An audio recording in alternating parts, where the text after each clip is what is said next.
ओम नमः सिद्धेभ्यः यदर्चा भावेन प्रमुदितमनः दरे दुर्यः छनादासित सर्गे गण गण समता सुखनिधि लभन्ते सद्भक्त्या शिव सुख समाजं किमुतदा महावीर स्वामी महावीर स्वामी महावीर स्वामी गुरु महापंथनो नित्यं ज्ञान दर्शन नायिका चारित्रानं गंभीरा मोक्षे मार्ग देशिका पंच परमेश्वरी भगवान की एक नाथ भगवान की अंतिम शासनपति भगवान महावीर स्वामी की आचार्य श्री कुंद कुंद भगवंत की आचार्य श्री विमल सागर जी महाराज की आचार्य गुरुदेव सनमती सागर जी महाराज की 3 करोड़ 9 करोड़ मुनि राजों की द्वादशांजनवनी माता की। और दोनों हाथ ऊपर उठाकर गुरुदेव का जयकारा लगाएंगे। बोले आचार्य गुरुवर श्री सुंदर सागर जी महामुनिराज की, बोले समस्त आचार्य संघ की नमोस्तु। भव्य आत्माओं, अंतिम तीर्थेश भगवान महावीर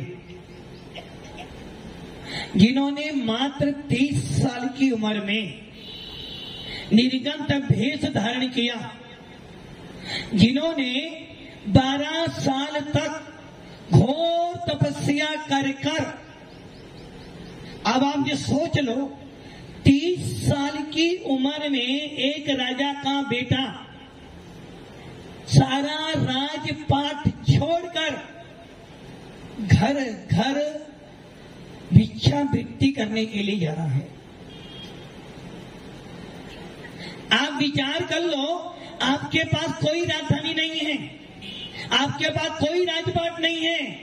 जिन राजाओं के पास में 96,000 रानियां होती थी, 6 खंड का अधिपति होता था, वो चक्रवर्ती भी सारा राजपाट छोड़कर दिगंबर दीक्षा लेकर घर घर भिक्षावृत्ति करने जाता था।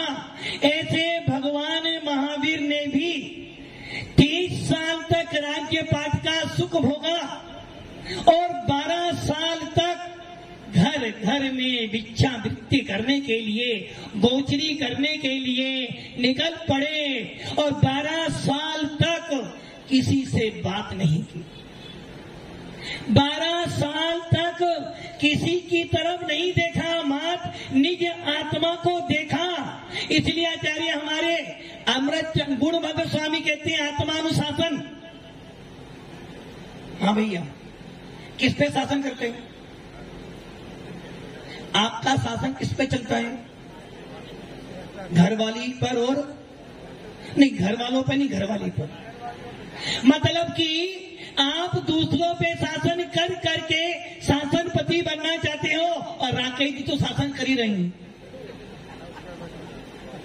किंतु भगवंत गुणभद्र स्वामी कह रहे हैं, जो पर पे शासन करता है कभी सत्ता नहीं मिलती, और जो निज आत्मा पे शासन करता है उसका अनुशासन जयवंत हो जाता है। इसलिए भगवान महावीर ने 12 साल तक घोर साधना की और अपनी आत्मा पर अनुशासन किया।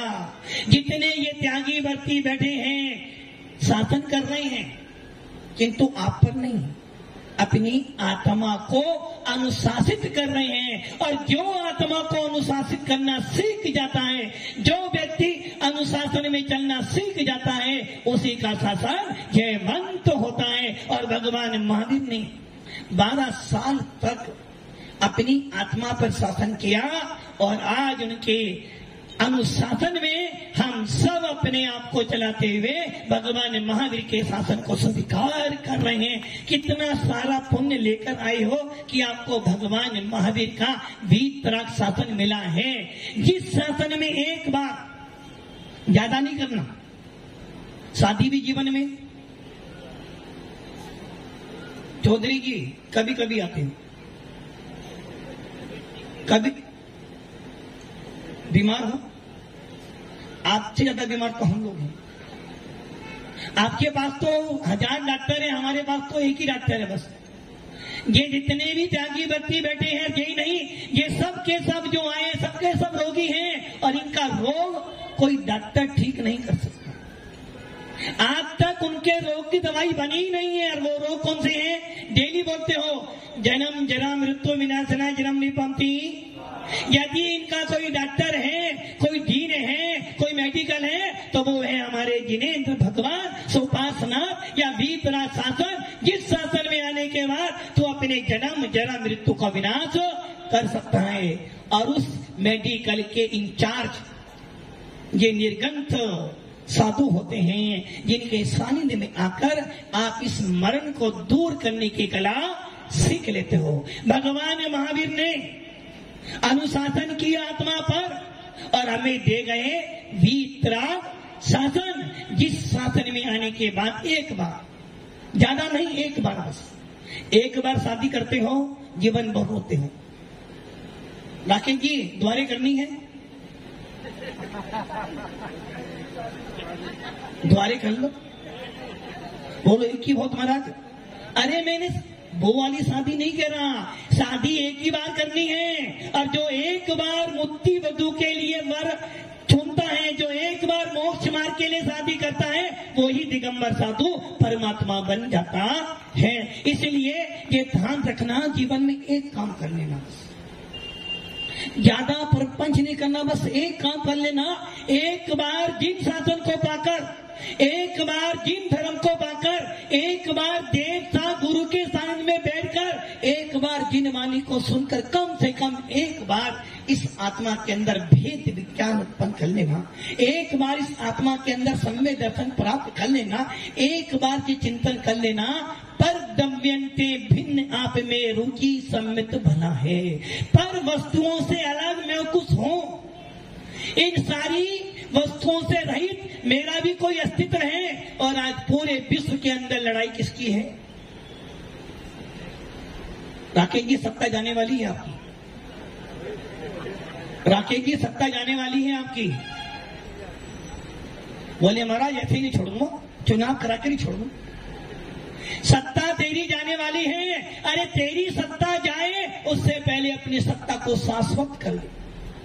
सत्ता मिलती नहीं है, सत्ता को अनुभव की जाती है। इसलिए मैं कह रहा हूं, एक बार तो सम्यक दर्शन प्राप्त कर ले तो ये बोध हो जाएगा कि जिस वस्तुओं में मैं अपनात्व ढूंढता था, जिस वस्तुओं से मैं अपना अस्तित्व मानता था, वो सब वस्तु तो नश्वर है। यदि मेरी सत्ता है तो मेरी आत्मा से है, और वो सत्ता कल भी थी, आज भी है और सदा काल बनी रहेगी। जिसने ये सत्ता स्वीकार कर ली वो ही मृत्यु महोत्सव कर सकता है। आपका आनंद कहां पर है? पोतों में, पोतियों में, गाड़ी में, लाड़ी में, धन में। किंतु ये जानते हो, ये सब की सब देखो कह रहे हैं नश्वर है, फिर भी मोबाइल पर हाथ जा रहा है। मतलब कि वचन में तो बोल रहे हो कि सत्ता नहीं है इनकी, किंतु इनकी सत्ता के बिना तेरी सत्ता का वेदन भी नहीं होता है। जरा सा मोबाइल बज जाए तो पूरी की पूरी आत्मा में से सत्ता भाग निकल जाती है, और जरा सा घर से समाचार आ जाए कि वो गया। कौन गया भैया? कौन गया? क्या करे? वो गया। कौन गया? बाबूजी। अरे बाबूजी तो गए, मेरे नहीं, पड़ोसी के गए। अरे भव्य आत्माओं, क्यों टेंशन करता? वो गया है, जान दे, उसे जाना है, मुझे भी एक दिन तो जाना है। और जब मैं जाऊं तो ऐसा करके जाऊं कि जाने के बाद दुनिया रोए किंतु मैं हंसता हुआ जाऊं। इसे कहते हैं जिन शासन की सत्ता। भव्य आत्माओं, मरण निश्चित है, मरना निश्चित है, किंतु भव्य आत्माओं जिसने भेद विज्ञान प्राप्त कर लिया है, जिसने आत्मा को जान लिया है, जिसने पर वस्तु से रहित अपने आत्मा का वेदन कर लिया, वो कहता है किसका मरण? और किसका जन्म? मरण होने वाला मैं नहीं और जन्म लेने वाला भी मैं नहीं। जन्म मरण तो पर्याय का होना है, मैं तो शाश्वत आत्मदर्भ हूं। मेरा ना कभी मरण होता था और ना कभी मेरा मरण होने वाला है। जिसने ये बोध प्राप्त कर लिया है वो ही जिनवाणी का पुत्र हो सकता है, और जो जिनवाणी का पुत्र होगा वो ही सर्वज्ञ भगवान बन सकता है। भव्य आत्माओं, मरना तो है, मरना तो पवन जी, मरना तो निश्चित है। इसलिए आचार्य समर्थ स्वामी कह रहे हैं भैया मरना तो निश्चित है, किंतु कैसे मरना, कब मरना और किसके लिए मरना। अच्छा, किसके लिए मरोगे आप? राजकुमारी, किसके लिए मरोगे? किसके लिए मरोगे? अपने लिए तो नहीं मर सकते हो, क्योंकि अपने मरने के लिए समय कहां तुम्हारे पास। मरना किसके लिए है? पर के लिए मर रहे हो, क्योंकि आप जानते हो जब तक मैं मरूंगा नहीं ये परिवार बदलेगा नहीं। अरे भैया, परिवार के लिए मत मर, ये सोच ले यदि मुझे अच्छी गति प्राप्त करनी है तो मरना तो। अब विचार करना, आपकी मनुष्य पर्याय है। अब ये बताओ इससे अच्छी गति कौन सी है? एक गति तो है, कौन सी गति इससे अच्छी है? देखो कहने देव गति। अरे भैया, देव गति मिल तो जाएगी किंतु जिन शासन नहीं मिलेगा, और यदि देव गति मिल भी गई तो समाधि मरण नहीं कर पाएगा, और यदि देव गति मिल भी गई तो मनुष्य नहीं बन पाएगा, और देव गति मिल भी गई तो मुनिराज नहीं बन सकता। इस पर्याय से अच्छी पर्याय तो कभी मिलने वाली। हर पर्याय में, हर गति में कर्म बांधे हैं, हर पर्याय में, हर गति में कर्म बांधे हैं। भारत जी, कब से मर रहे हो? कब से मर रहे हो? कब से मर रहे हो? बहुत साल हो गए। कब से? कितने साल? 2, 50, 1000, कितने साल? अनादि काल से मरण कर रहा हूं और अनंत काल तक मरण करूंगा। आदि जैन शासन पाकर भी आज से पहले मैंने बहुत गलत काम किए, कोई बात नहीं। अनादि काल से मरण किया, कुमरण किया, कोई बात नहीं। किंतु अब जिन शासन मिला है, अब भगवान महावीर का शासन मिला है, निर्गंतों का चरण सानिध्य मिल गया है, जिन वाणी मैंने सुन लिए, अब अनंत काल तक मरण। अब तो एक ही मरण करूंगा और एक मरण कर अनंत भवों को काट दूंगा। इसलिए भव्य आत्माओं, मरण निश्चित है। मरना तो है, किंतु ऐसा तो मरण कर कि तू जाए तो घर वाले भी कहें चलो अच्छा मरण किया, कम से कम पूजा करने का समय तो मिला। और घर में मर गए तो 12 दिन तक ताला लग जाएगा, ना पूजा कर पाओगे, ना दान दे पाओगे, जिनवाणी भी नहीं सुन पाओगे। और ऐसा मरण कर कि तेरे मरण करने के बाद भी दुनिया के भैया मरण हो तो ऐसा मरण हो जिसको करने के बाद पूजा करने का अवसर प्राप्त होता है। आचार्य समर्थ भट्ट स्वामी कह रहे हैं उपसर्गे दुर्भिक्षे जर्सी रुजाम का निष्पत्तिकारे धर्माए तनो में मोचन माहू सलेखना मारिया। भव्य आत्माओं, राजा बूढ़ा हो गया है। कौन? राजा बूढ़ा हो गया है। मंत्री से कह रहा है कि हे मंत्री, अब ये राज्य पाठ राजकुमार को देना। मंत्री कह रहा राजा तूने बहुत अच्छा काम किया, क्योंकि अब राज्य पाठ छोड़कर आप संन्यास लेने जा रहे हो, और जो संन्यास धारण करता है वो ही भगवान बनता है। राजा बूढ़ा हो गया है।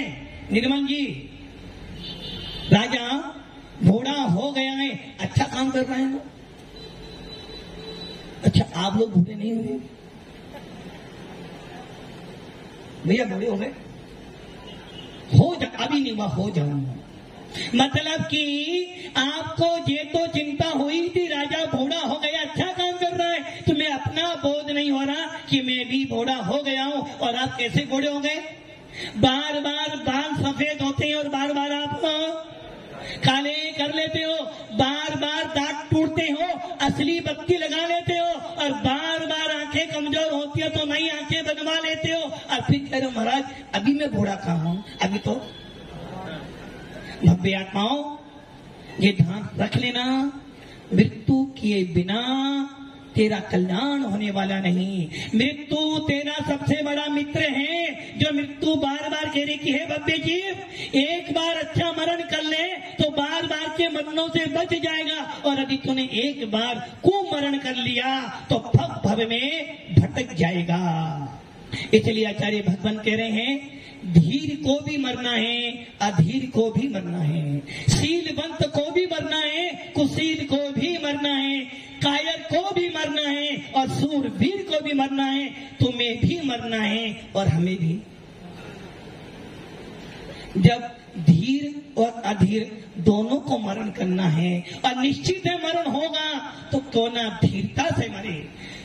शीलवंत भी मरेगा, कुशील भी मरेगा। कुशील में मरोगे तो ना जाने कौन सी गति मिलेगी, और शीलवंत से मरोगे तो निश्चित है स्वर्ग तो मिलना ही मिलना है, और शीलवान होके मरोगे तो निर्वाण की प्राप्ति हो जाएगी। भव्य आत्माओं, बार बार मरण किया इसलिए बार बार मरण करते हो। इसलिए आपने जीवन भर में क्या किया? घृत मिथ्या का सेवन किया, कुलिंगों की वंदना करी, तत्व तो समझा किंतु विपरीत समझा। जब जब गुणीजन मिले तब तब तूने उनकी चिंता ना कर कर अब गुणों को देखा। भगवंत तो मिले किंतु भगवंत पना तेरे अंदर नहीं आ पाया। पूजा तो करी, पूज्य नहीं बन पाया, और अभिषेक तो किया किंतु कभी तेरे भाव अभिषेक होने के नहीं आ पाए। निर्गंतों के पास गया, निर्गंतों की वाणी सुनी किंतु कभी मन में ये भाव नहीं आए कि एक बार तो निर्गंत बन जाऊं, राकेश जी बन जाऊं। वो तो विचार इनके बनते बनते बनते अंतिम श्वास आएगी ना, जब तक भी नहीं बनने वाला। वो कह रहे महाराज आप भी तो कह रहे थे, जो आनंद खिलाने में है वो आनंद खाने में, जो आनंद मुनि बनाने में है वो आनंद मुनि बनने में। अच्छा राकेश जी बताओ, हाथ देने में आनंद आता है? हाथ देने में आनंद आता है? सुरेंद्र की हाथ देने में आनंद आता है? वो आपके पीछे भैया बैठे थे, चश्मे वाले भैया। बेटा हाथ देने में आनंद आता है? कितना आनंद आता है? बहुत आता है, बहुत आनंद आता है, बहुत आनंद। अच्छा हाथ देने में आनंद आता है या हाथ लेने में आनंद आता है? हाथ देने में आनंद आता है या हाथ लेने में आनंद आता है? देने में आता है, लेने में आता है? लेने में आता है ना। अरे भव्य आत्माओं, जितना आनंद तुझे हार देने में आता है उससे कई गुना आनंद हार लेने में आता है। जितना आनंद एक मरण में नहीं आता उससे कई गुना आनंद मृत्यु महोत्सव करने में आता है। भव्य आत्माओं, जिन शासन मिला है, भगवान का दर मिला है, ये वो दर है जाने से किस्मत भी बदलती है। जिन शासन मिला है, एक बार मुनि बन जा, एक बार निर्गंथ बन जा। यदि तूने एक बार भावलिंग धारण कर लिया, यदि एक बार तूने छठा सातवां गुणस्थान प्राप्त कर लिया, और अंत समय में हाँ आपसे कह रहा हूं, कॉलर की हवा बहुत अच्छी मिल रही है, नहीं हवा खाओ, किंतु इस हवा को खाकर ये विचार कर लो, यदि मैं एक बार महामुनि बन गया, यदि मैं एक बार भावलिंगी बन गया, और यदि मैंने एक बार ये भावना, भाई कौन सी? मेरी छत्र छाया भगवान मेरे सिर पर हो, मेरी छत्र छाया भगवान मेरे ऊपर हो, मेरा अंतिम मरण समाधि मेरे बल पर हो। यदि एक बार समाधि मरण कर लिया, एक बार तूने जिनलिंग धारण कर लिया भावलिंग पूर्वक, तो समझना 32 भाव से अधिक तुझे संसार में नहीं भटकना पड़ेगा। यदि एक बार तूने समाधि मरण कर लिया, यदि तूने अंतिम श्वास तक, अंतिम श्वास में भी तूने नमोकार मंत्र याद कर लिया, तो समझना तू 7-8 भव में सिद्धत्व की प्राप्ति कर लेगा। और एक बार सिद्ध बन गया तो पुनः अवतार नहीं लेना पड़ेगा। कोई सुपार्शनाथ, कोई पारसनाथ, कोई आदिनाथ तेरे बचाव में नहीं आने वाले। कितनी ही पूजा कर लेना, कभी भी आदिनाथ सुपार्शनाथ तेरे पास आने वाले नहीं। फिर भी राकेश जी कह रहे नहीं मुझे तो आशीर्वाद भरपूर मिलता। अरे भैया, जो आशीर्वाद देते हैं वो वीतरागी नहीं होते, और जो वीतरागी होते हैं वो कभी किसी को ना देते हैं और ना लेते हैं। जैसे ही भाव बनाएगा वैसा फल मिल जाएगा। इसलिए भव्य आत्मा, आदिनाथ हो या पारसनाथ हो, शांतिनाथ हो, कोई तेरे दुख में काम नहीं आएगा। यदि तेरे दुख सुख में कोई काम आएगा तो तेरे भाव आएंगे, तेरा पुण्य आएगा और तेरे कर्म उदय में आएंगे। इसलिए अब क्या करना? हाँ भैया, यदि तुम महाराज बनोगे ना, एक छूट तो मिल जाएगी तुम्हें, आधा केस उसको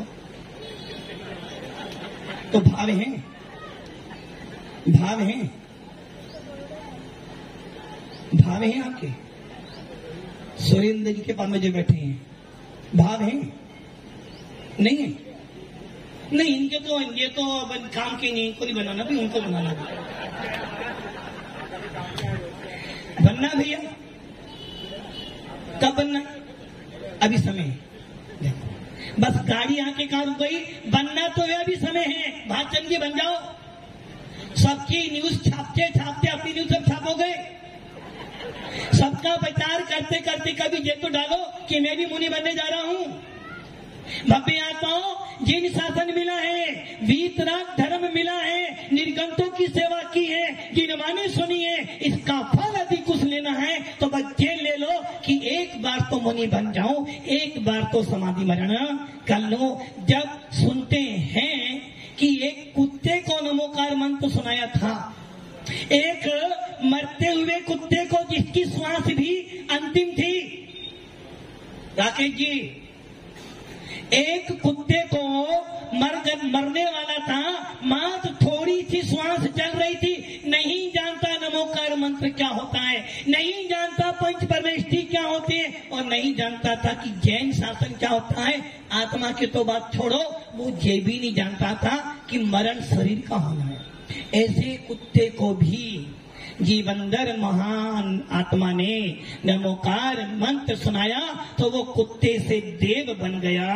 और तू तो मनुष्य होने के बाद भी यदि नमोकार मंत्र सुन लेगा तो तू तो भगवान बन सकता है। इसलिए ये भाव तो बना ले, मरना तो है, किंतु यदि जिन शासन पाकर भी कुमरण करा तो क्या फायदा हुआ? जीवन भर पूजा करी, जीवन भर अभिषेक किया, जीवन भर दान दिया और जीवन भर मुनि चरणों में पड़ा रहा और अंत में अस्पताल में मरा, तो क्या किया तुमने? जीवन भर आत्मा आत्मा आत्मा आत्मा चिल्लाता रहा, जीवन भर आत्मा की चर्चा करता रहा, जीवन भर में भगवान आता हूं, मैं भगवान आता हूं, और मरा कहां? मरा कहां? दुनिया यश के पीछे भागती है और हम यश लोक में मरते हैं।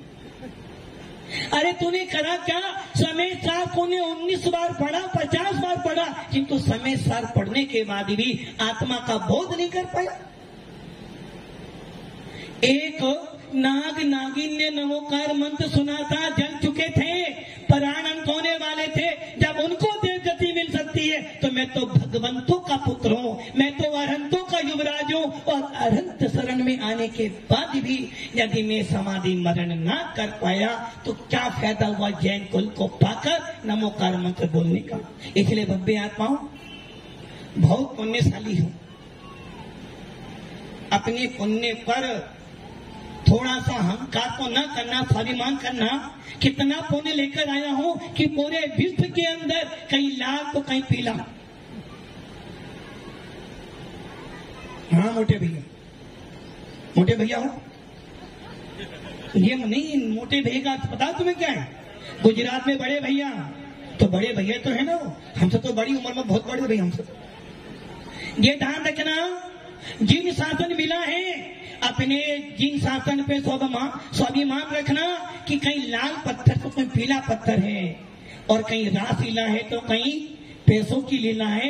किंतु मेरा धर्म ऐसा है जहाँ रासलीला भी नहीं है ना पैसे लीला है, यहाँ तो बस आत्मा की लीला है। और जो एक बार आत्मा में लग जाएगा निश्चित भगवान बन जाएगा। तो भव्य आत्माओं, गर्मी बढ़ती जा रही है, और जब गर्मी बढ़ती है तो प्यास लगती है। किंतु सोच लो, चिंतन मनन कर लो, जो मुनिराज बन गए हैं, जो त्यागी व्रती बन गए हैं, पूरे दिन में एक बार पानी पीते हैं और दोबारा पानी पीने के भाग भी नहीं बनाते हैं। कितनी ही गर्मी आ जाए, कितने अंतराय हो जाए, फिर भी पानी पीने की तो छोड़ो, अपने नींद के अंदर भी कभी नहीं सोचते कि मुझे पानी की याद आ जाए। ऐसी गर्मी में जो समाधि मरण करते होंगे, जीवन भर के लिए पानी का त्याग कर देते हैं। भव्य आत्माओं, सोचो कैसे धन्य मुनिराज वो जो अपनी सलेखना की तैयारी करते हैं। एक ध्यान रखना, मरते मर जाना, अपने बेटों को बोल जाना कि हे बेटा, जब मेरी अंतिम सांस निकले यदि मैं पानी के लिए भी चिल्लाऊं तो मेरे गले में पानी नहीं भरना, मेरे कानों में जिनवानी सुना देना, ताकि मेरा मरण शांति से हो जाए। हे भव्य आत्माओं, अपने बेटे को वसीयत में धन संपत्ति मत देके जाना, एक वसीयत बना लेना, बेटा जब मरो तो मुझे अस्पताल लेके मत जाना, किसी सरल साधु शरण में ले जाना और नमो कर्म को सुना देना, ताकि मेरा भाव सुधर जाए। तो भव्य आत्माओं, समाधि मरण की भावना भाएं, अपना मोक्ष मार्ग प्रस्तुत करें। ओम नमः शिवाय।